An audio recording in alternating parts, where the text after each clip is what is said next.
میں یہ بات کر رہا تھا کہ فائنینشیل ٹائمز کی خبر ہے اور ان کا تجزیہ ہے کہ وقت کا گزرنا ایران کے مفاد میں ہے، ایران کو کوئی نقصان نہیں پہنچا۔ یہ فائنینشیل ٹائم کی خبر ہے کہ why time is on Iran side, کہ ایران کے لیے جتنا وقت گزرتا ہے، جو ایران پریشر میں نہیں ہے لیکن امریکہ اور امریکہ کے جتنے بھی اتحادی ہیں، الائز ہیں اس پورے خطے میں، وہ پریشر میں ہیں، وہ پریشر کے اندر ہے۔ ایسی بات ہے ان کے اوپر جو ہے وہ سیکورٹی اور فوجی اعتبار سے نہیں بلکہ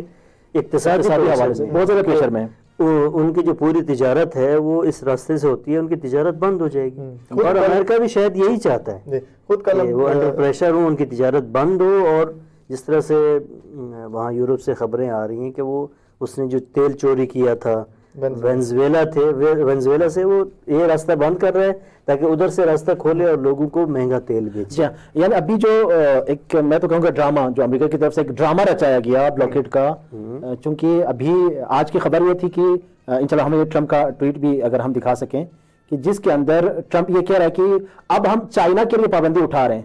یہ China is very happy that I am permanently opening the strait of harms.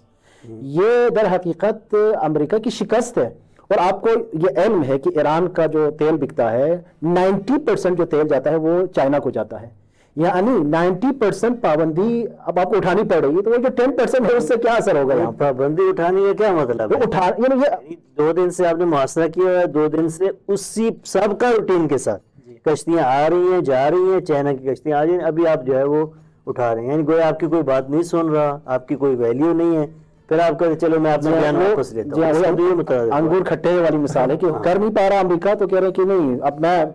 Credit خود اپنے آپ کو کریڈٹ دے کے کہہ رہے چائنا کے لیے میں یہ راستہ کھول رہا ہوں، اور ساتھ میں پھر وہ یعنی کہ احسان جتا رہا ہے چائنا کے اوپر، اور کہہ رہے کہ آپ نے ہرمز میری ضرورت نہیں ہے، جو کہ جھوٹ ہے۔ پہلے بھی ہم کہہ چکے ہیں کہ یہ امریکہ کا جھوٹ ہے جو یہ کہتا ہے کہ آپ نے ہرمز میری ضرورت نہیں ہے، اور پھر دنیا کے اوپر یہ احسان بھی جتاتا ہے کہ دیکھو میں آپ سب کے لیے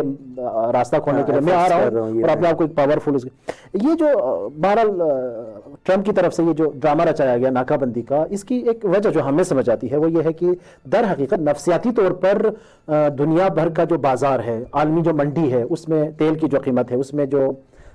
کرپٹو کرنسی ہے مثلا، اس کی جو ویلیو ہے، اور اس طرح کی جو چیزیں ان کو در حقیقت وہ کنٹرول کرنا چاہتا ہے، اس کے لیے وہ ایک نفسیاتی طور پر یہ کھیل کھیلتا ہے، ورنہ عملی طور پر پریکٹیکلی کچھ بھی نہیں ہے۔ لیکن دیکھا جائے تو اس میں بھی اس کو وقتی طور پر کچھ نہ کچھ پروفٹ ہوتا ہے، قیمتیں جو ہیں اوپر نیچے ہوتی ہیں، اس کو پروفٹ ہوتا ہے، لیکن دیر پا جو ہے اس کا فائدہ نہیں ہے۔ یہ ساری ڈرامے بازیاں ہیں، یہ مستقل حل نہیں ہے۔ یعنی اگر اس کے یہ بازیاں کب کر رہا ہے؟ یہ بازیاں تب کر رہا ہے جب عسکری میدان میں، جب ٹیبل ٹاک میں، جب ان میدانوں میں جو ہے وہ یہاں محاذ جو حق تھا ایران جس کو ابھی لیڈ کر رہا ہے، اس کے سامنے جب رک نہیں پایا تو پھر اس طرح کی کلا بازیوں پہ اتر آیا ہے۔